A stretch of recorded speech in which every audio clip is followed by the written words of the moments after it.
So first, there's no official definition of what it means to be serverless, but for purposes of this talk, this is my definition. This is how I like to think of it. These are ways of running your code or doing, performing something for your app that you don't have to think about how many machines are running it or how many copies exist, how to scale it, how to handle load balancing between instances. You don't have to do upgrades to host operating systems, security patches, things like that. It scales up, so as you get more traffic, it just transparently makes more copies of your app, scales it up. And then, more importantly, it also scales it down, and specifically it scales it down to 0.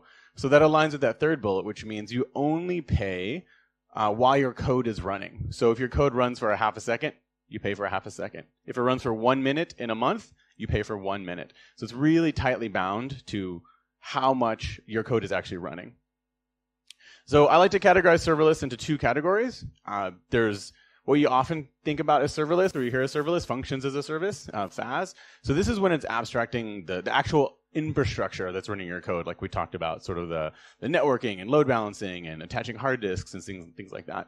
But there's a whole other category, which will be a lot of what we talk about today, the backend as a service. So these are abstracting not just the infrastructure, but it's a higher level. These are actual pieces of your app that you can consume as a service. So things like email delivery or databases. And more concretely, so in Google Cloud, when we talk about serverless, we often talk about cloud functions, which is our functions of service. These are just little code functions that run in response to events. So a thing happens and your code automatically runs. Just to kind of get a sense of the audience, who is using Google Cloud to do things in the cloud? All right, cool. Anyone using a cloud besides Google? It's okay. Yeah, nice. I won't be mad. Excellent. Is anyone using something on Google Cloud like App Engine? Okay, a few. So we'll touch on a little bit of those. Is anyone using Firebase? All right. Is anyone? How about this? Is anyone not familiar with Firebase? Okay, a couple. I'll briefly talk about it as well. And then, who here was in Valentine's talk earlier on AutoML? Anyone? Okay, cool.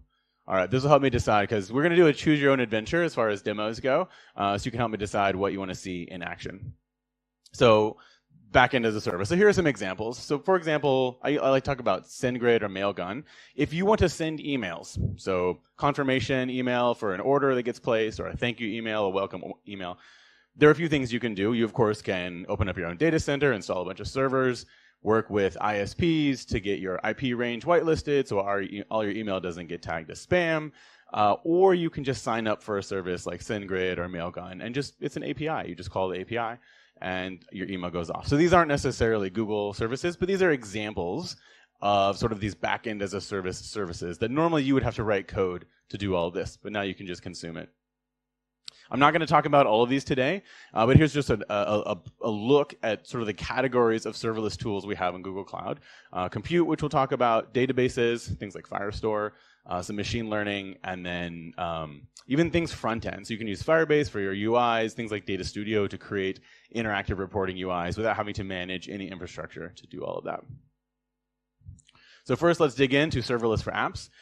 And I categorize these into sort of 3 categories. There's entire app backends. So if you're used to running a web app, something like Express.js for Node or Flask for Python, so it's like a whole web app. So maybe you have a website or building an API. And this will scale this up and it'll scale it down. So but at the level of the application, right? You can take your existing Flask app and deploy it to App Engine. And it supports Java, Python, Go, PHP, and Node.js. And then there's the functions as a service, these cloud functions, which I'll talk about more in a second, which are these little small functions that run in response to events. And then Firebase. And I think most of y'all are familiar with Firebase, but I'll talk a little bit about how it might fit in the context of building a serverless system. We'll get into a demo. So fundamentally, cloud functions run in response to triggers. A thing happens, and then your code runs.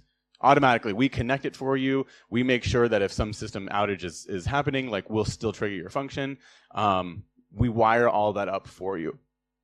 And how does it get triggered? There's a few categories. So HTTP, probably the most obvious one, and this is the most popular one. It creates an HTTP endpoint, and you can call it, and your function runs and returns a response. But also we have these background functions, so different events. A file gets uploaded, your code runs. A new record gets inserted into the database, your code runs. Your app crashes in Firebase, your function can run. And you can use these to sort of glue all of these pieces together.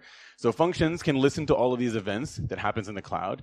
And by default, they're automatically authenticated to all the rest of your Google Cloud project. And that'll kind of be the crux of how we talk about extending your app into Google Cloud to do things like machine learning and big data. So like I said, it's automatically authenticated. You can just call the client, you import the client library and access all of these tools like the Vision API, Cloud ML Engine, and so forth. All right, I want to talk about some things that are new in Cloud Functions that we've announced in the past couple of months. We've announced new support for Node 8, which is a big deal if you are a Node developer for async await. We announced Python 3.7, and then we have announced some bug. Okay, that's good. Whoops, let's not read that. What just happened here? It has unminimized all of my windows. What the hell? I had a lot open. Cool. So far, so good. All right. So hopefully no one on the live stream saw anything snaky. I don't think there was anything in there. Stay. Sit. Good.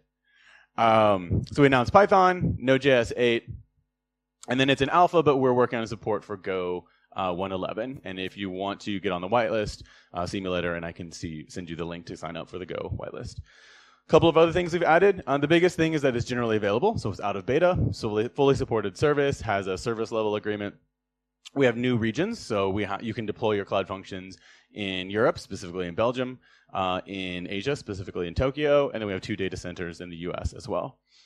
Environment variables, so when you deploy your function, you can actually inject environment variables that show up in your app as actual like Unix environment variables. So that's really nice for not having to deploy sort of the secrets as part of your code package.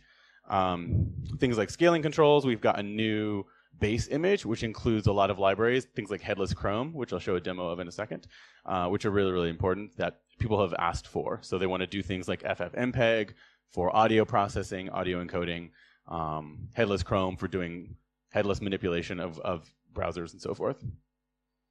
And then the biggest thing that we've announced is the ability to do serverless containers on Cloud Functions. So by default, Cloud Functions works off of source. So you say, hey, I'm working on this code on my workstation, and I want it to run in response to this event.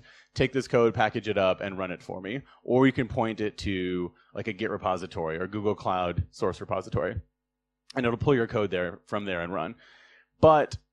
And that's nice from a developer perspective. It's really easy. You don't have to worry about containers. You don't have to think about it. But it means you're bound by the runtimes that we provide and that we support. So if you want to write something in Java or Rust, we don't support that in Cloud Functions by default. But with containers, you'll be able to bring your own runtime. Whatever language you want, whatever binaries you want, as long as it can run in a container, you'll be able to run it in Cloud Functions. And it'll have the same behavior. We'll automatically wire it up to events. We will scale it. We will schedule it as we would any other function.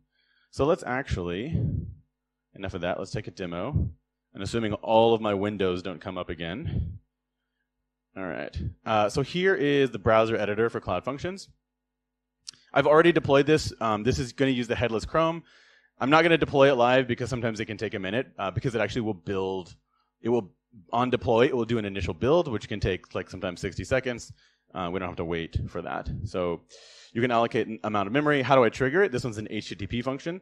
So by default, it automatically gives us an SSL certificate and a fully qualified domain. So we can call this from anywhere in the world.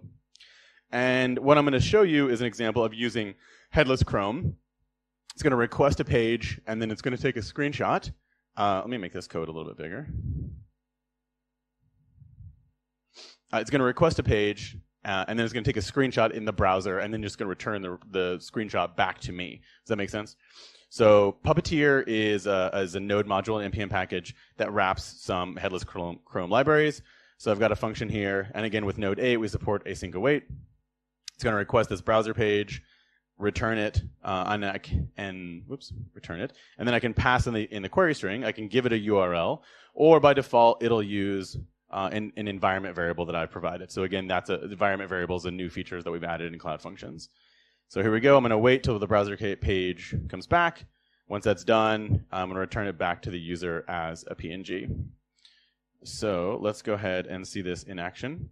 And if you want to see the environment variables, it's here. So I have one default URL, so cloud.google.com/ functions. So if I don't give it a URL, that is the page it will request, take a screenshot of, and return it back to me. So let's do this, and hopefully, assuming the Wi-Fi and demo gods are on our side. It does take a little bit of a minute because it's basically creating a fake browser, doing an HTTP request, and then pulling it back. All right, well, while it's doing that, this is the page it's loading, cloud.google.com/functions. So it should look something like this. This is the live one, right? Like I can select the text. It's all good. Oh, there we go. And so here we go. So this is not live, right? This is a screenshot that it actually took. And in fact, yeah, here's our handy little cookie message. Because obviously this Chrome browser that I just created on the fly has not accepted it. But, so that's cool. And actually, Headless Chrome, I don't know a lot about it. I get asked about it quite a bit, and once we announced support for it, oh my gosh, so many people started using Headless Chrome to do things like replace Selenium tests. You can do things in parallel, so you could scale up a whole bunch of functions that create these Headless Chrome instances, and they crawl through your website to do testing. Really, really powerful stuff, and so we're glad that we finally have support for that. So that was a new feature of Headless Chrome libraries. And the other one I want to show you is the support for arbitrary containers. So like I said, if you have some special need that we don't support in our default runtimes, in like our Node libraries, Python or Go, normally you'd be out of luck. But with a container, you can provide your own. So in this case, this is a 3D rendering demo. This is the Python app.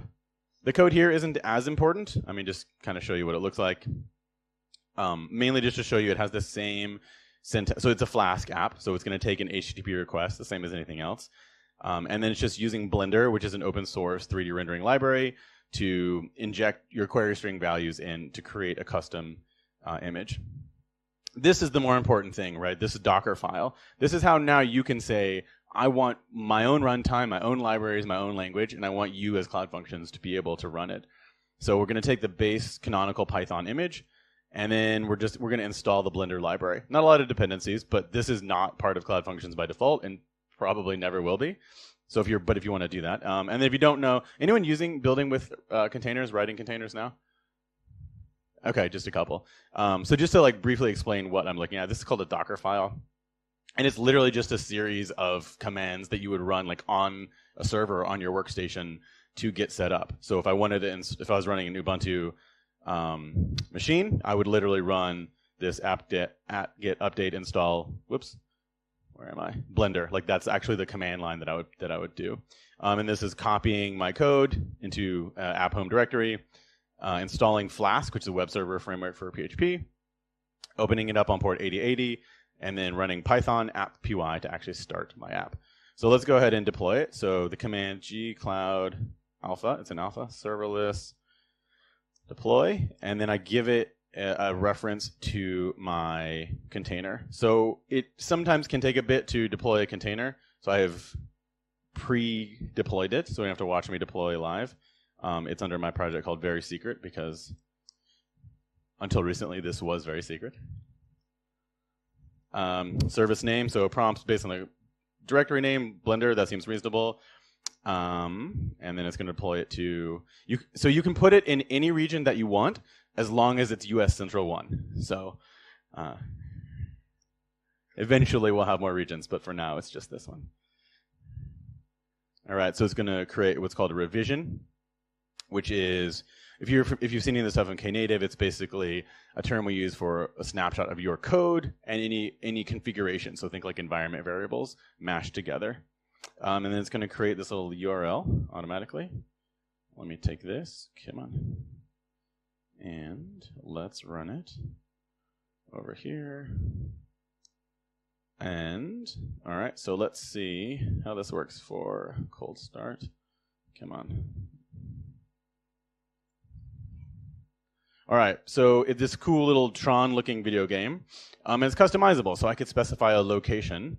So let's not have a generic location. Let's say location equals DevFest Ukraine.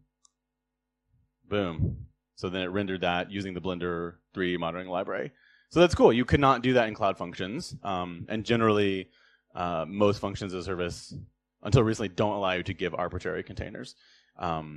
So whatever your runtime environment is, if it can fit in a Docker file, you will now be able to put it into Cloud Functions.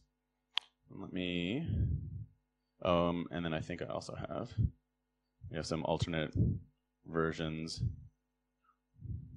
Come on. This won't be that exciting because it's going to take, there we go.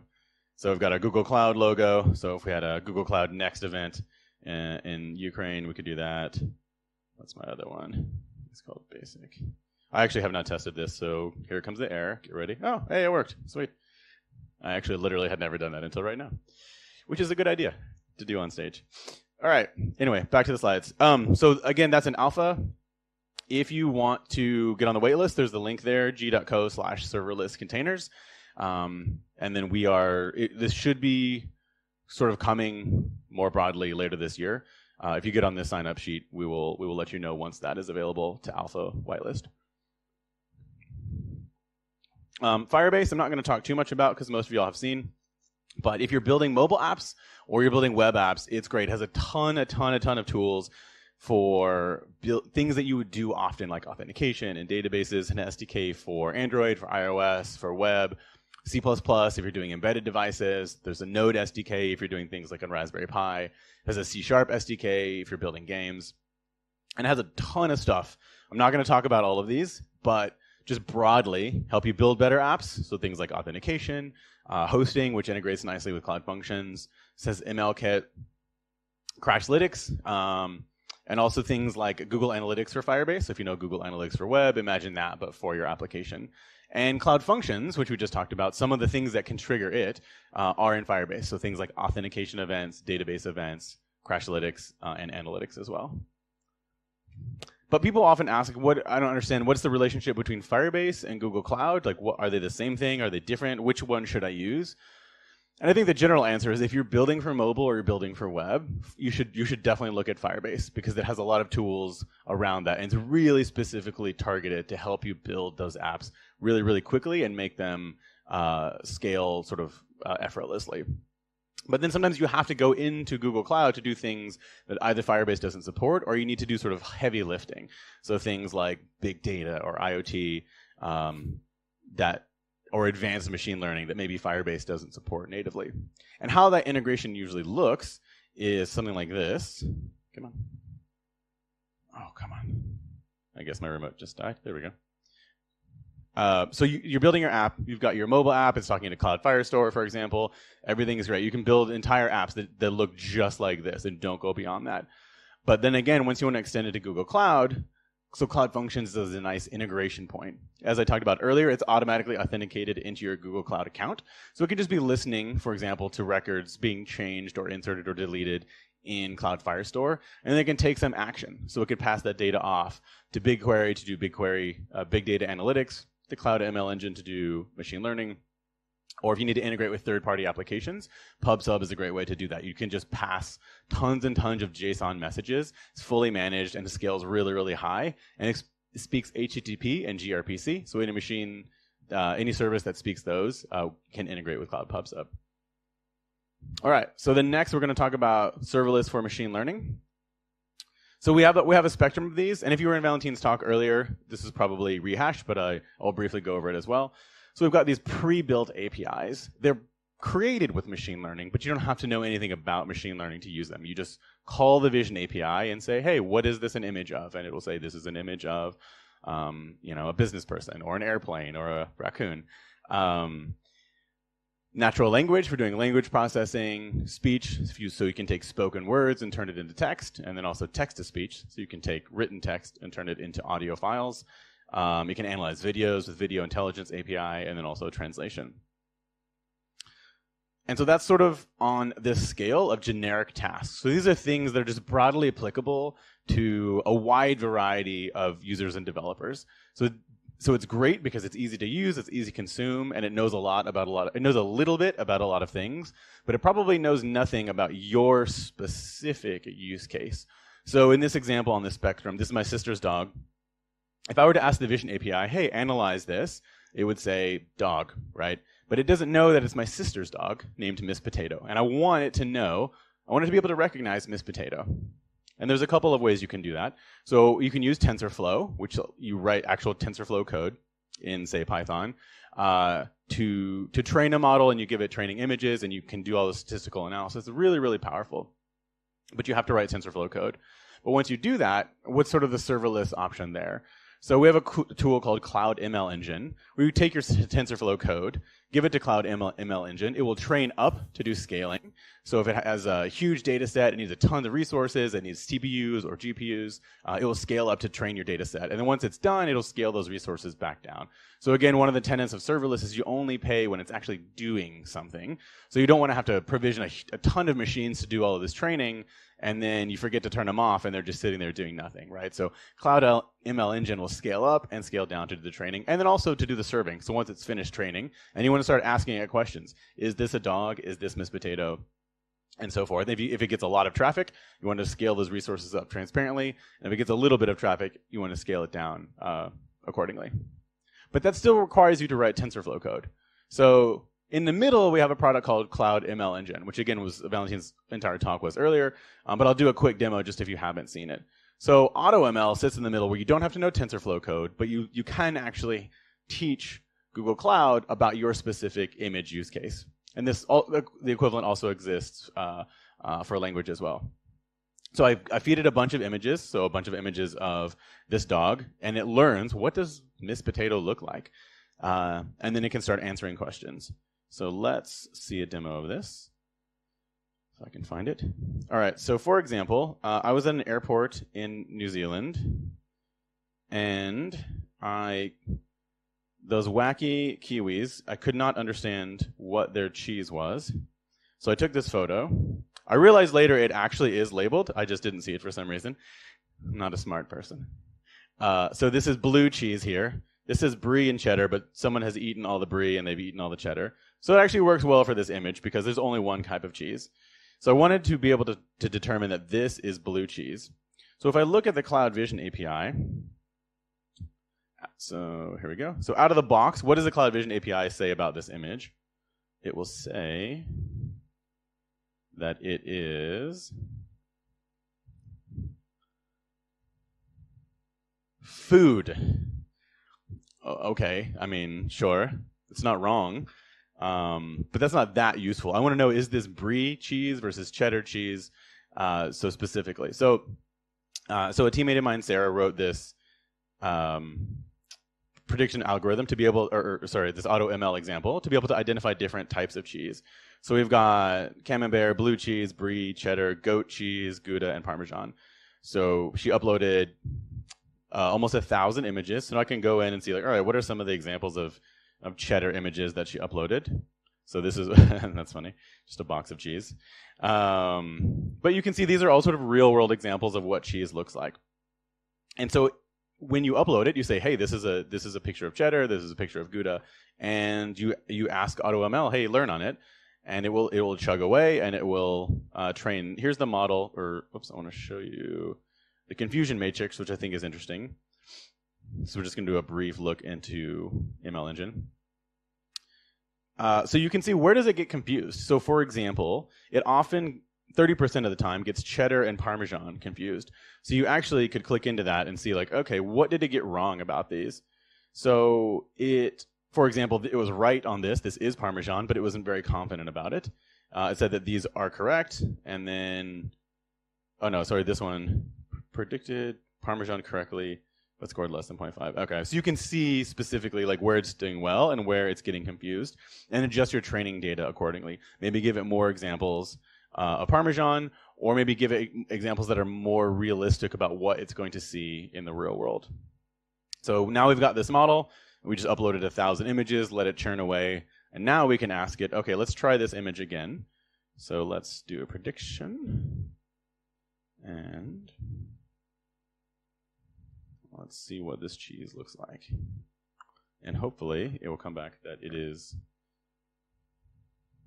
not food. Come on. All right, blue cheese, which it is. So yay, with 100% accuracy. What's that? Oh, the question was, did I cheat and actually include this in the training data? I did not. So my colleague Sarah did all the training data, and I took this photo like randomly, and I was just wanted to see like how the model worked, and it worked quite well. So yes. But actually, from a machine learning perspective, that's an interesting question. So what happened, when you talk about asking it questions that it already knows the answer to. So if you go up here to evaluate, and let's see. So it has this precision, 80%. And you get that number right away. So you can say, like, how does it know that my model is 80% accuracy? Because I gave it all the answers, right? Like I said, here is 100 images of Parmesan, here's 100 images of Gouda, here's 30 images of Brie. So based on that, how can it know it's 80? Wouldn't it be 100% accurate? Like, hopefully it already knows the answers to what it's seen. So what in machine learning, what you typically do is you will actually hold back some subset of images from the training data so that the model doesn't know the answer, but like AutoML does. So say it trains on 70% of your images, and then AutoML will take the other 30 that it knows the answer to, but your model doesn't, and feed that through and see how well it does. And so that's how you can actually get feedback right away on like how good is your model without having to go out and get a bunch more images and feed it back in. So, good question. All right, so that's serverless machine learning. If you want to know more, cloud.google.com/AutoML. There's a whole blog post and so forth. And then we'll wrap up with serverless for data. So I categorize this generally into 3 buckets. There's data for your application. So this is the database that your app runs on. So if you have an e-commerce app, for example, and the user adds something to their shopping cart, you insert a record into the database. The user goes and looks at their profile, it runs a query from the database. So this is actually powering your app as it goes. This is data for your application. And for that, the serverless database that we recommend is Cloud Firestore. It's a NoSQL database, document-based, scales with your usage and charges with your usage as well in a serverless way. And then we have an analytics tool called BigQuery. Is anyone using BigQuery? Is anyone familiar with BigQuery? All right, cool. So some of you are not, so I will do a quick demo. But this is like, you don't run your application on BigQuery. You just use it for reporting. So what you'll do is you just take all of your data and just dump it into BigQuery. It's a SQL-based database. So you can do arbitrary queries. I'm getting ahead of myself. And then the other one is Cloud Data Flow. So if you need to actually munge and transform your data as it comes in, either in batches or in streaming, you can use something like Cloud Data Flow, and it will scale up and down as the data comes in. So I just said most of this. Firestore, it does real-time synchronization across clients. Like if you've seen anything in Firebase before, Firestore has a similar syncing mechanism as the real-time database. It's document-based instead of JSON-based like the real-time database.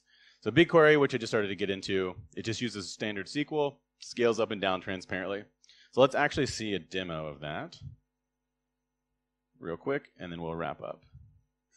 If I can find my... All right, here we go. Nope, that is killing it on window management today. So one of the ways we help people learn BigQuery is we have these public data sets. Oh man, I'm gonna have to make this a little bit smaller. And so these public data sets are these giant sets of data that we have copied into the BigQuery database so you can play with. And it's basically so you can see what it's like to query big data sets, but you also can use them. So there's things like weather and Wikipedia edits and Reddit comments, things like that, that you can use to actually learn about those data sets, but then also see what it's like to play with big pieces of data. So one of the data sets we have is something called, is copies of GitHub. So not just entries, but actual source code files, right? Like, so these are actual JavaScript files and Python files that we, every couple of weeks or so, will copy into BigQuery so you can play with it.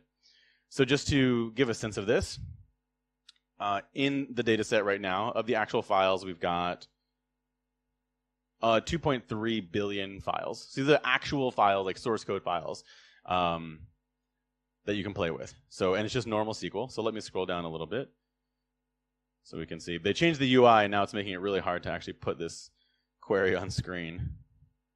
So let me make this a little bit bigger. All right, so I don't know. Can y'all read that?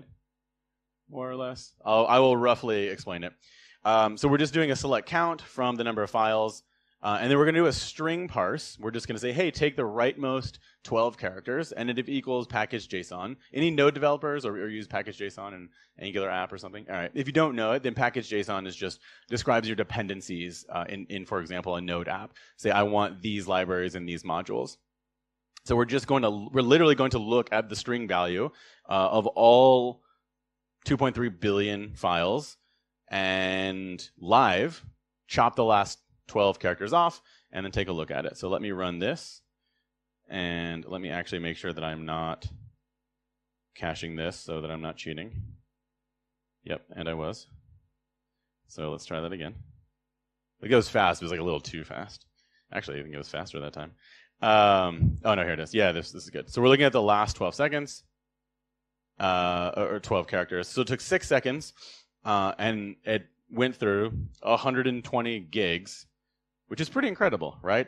And so we can see that there are, in this data set, there are about 9 million package.json files, which is a crap load. But in 6 seconds, that's a lot, right? If you're doing live string parsing in a normal SQL database, that would take forever. Now let's do something a little bit more exciting. We're not only going to do string parsing, we're actually going to look at the actual JSON contents of all 9 million package.json files, and we're going to run an arbitrary JavaScript code against all of those files. So again, we're going to do string parsing to get all the package.json files, and we're going to look actually into the JSON, and live, with no indices or caching or anything, we're going to look it up in the dictionary. We're going to parse that JSON, walk through the JSON tree until we get the dependencies node, and then with the dependencies, like basically holds the name of all the packages in your JSON file, and then we're going to surface it. So let's go ahead and run that. So if you think about what's happening, it's actually a lot of processing. It does take a minute, so while that happens, I will talk about qualities of a good relational database management system, especially when you're talking about scale. You have a lot of data to deal with. You need to be concerned about inserts and locking, right? So if I have a lot of data coming in, I don't want to overly lock my database to prevent reads, because the database might wait a second, say, I'll give you your value as soon as I'm finished writing, right? And too much of that causes contention in the database. Indices, like what do my queries look like? Where do I need to build these indices and what types of them so that my queries can scale? How do I handle caching, query planning? Like this is a whole job, and especially over these massive data sets. And so BigQuery actually handles these concerns by just not doing any of them. It's a totally different approach. So the way BigQuery actually handles this is it uses a hard drive. Well, actually a lot of hard drives. Actually a crap load of hard drives. And it basically distributes your data across all of these disks with compute attached to them. And so it's essentially, you can think of it as like a map reduce job, if you know that. So it splits these queries up amongst all these drives, churns through them, and then combines, sort of like it does the map and then the reduce, combines at the end to get your data set. And this is a very different behavior than a typical SQL server. And it lets you get like these kind of previously mind-blowing performances out of this. And that is a super cool quality of BigQuery. So let me actually go back to, let's see if we're done. So you can see, if I pull this up, that 48 seconds, it went through 2.36 terabytes of text, right? Like it actually was looking and parsing and walking the dependency tree, or the JSON tree of 2.36 terabytes of data in 48 seconds, which is pretty incredible. So BigQuery is a super, super cool tool for doing analysis of big, big data sets. They don't have to be huge. If you have like a reasonably boring data set that's maybe only a few gigabytes, it's still really good and still useful. But it can kind of scale to whatever you need. But it also kind of changes the paradigm of like, I don't need to worry about minimizing my data before it goes into the reporting database necessarily. Just dump it all in BigQuery, and then you'll be able to write queries against it. All right, so wrapping up, so that was big data. So we've done big data for apps, big data for machine learning, and serverless for apps, serverless for machine learning, and serverless for big data. We'll wrap up with a couple of quick examples. This is the Hamilton app. So I live in New York City. Hamilton is like was and is a super, super popular musical on Broadway. And they built an app. And they knew that this app was going to have a ton of traffic and a ton of usage. One of the things that they have in there is a lottery. So every day they do a random drawing, and you can get tickets for $10, right? Normally this is like hundreds of dollars to go to this. I have entered this lottery many, many, many times. I have won 0 times. So I think there's something wrong with their algorithm, but you know, that's a different issue. But they manage none of their own infrastructure, none of their own hardware. It's all based on Firebase, Google Cloud, and their front end is in Flutter.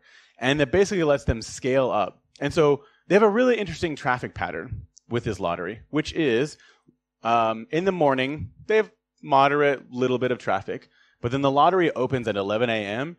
and thousands of people at the same minute open up the app and join the lottery.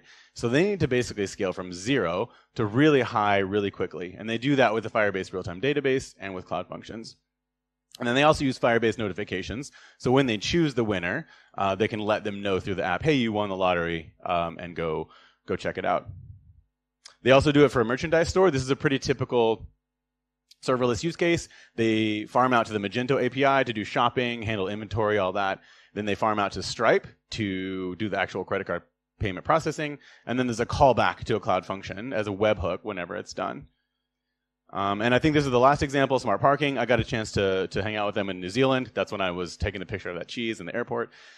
They have a really high bar for quality for doing IoT. So when I think of IoT, I tend to think of like all these servers in a field, and they're like capturing temperature data every few seconds. And if you miss a few recordings, like, so what, right? I'm taking thousands of these. If I drop a few, it's no big deal. When it comes to parking, it is a big deal.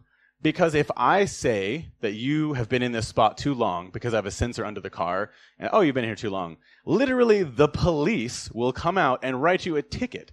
So I better be damn sure that that car has been there the whole time, right? I can't be like, whoops, I accidentally dropped the part where that car left and then this other one car. Someone can go to jail, right? Like I don't pay my parking ticket, the police get involved.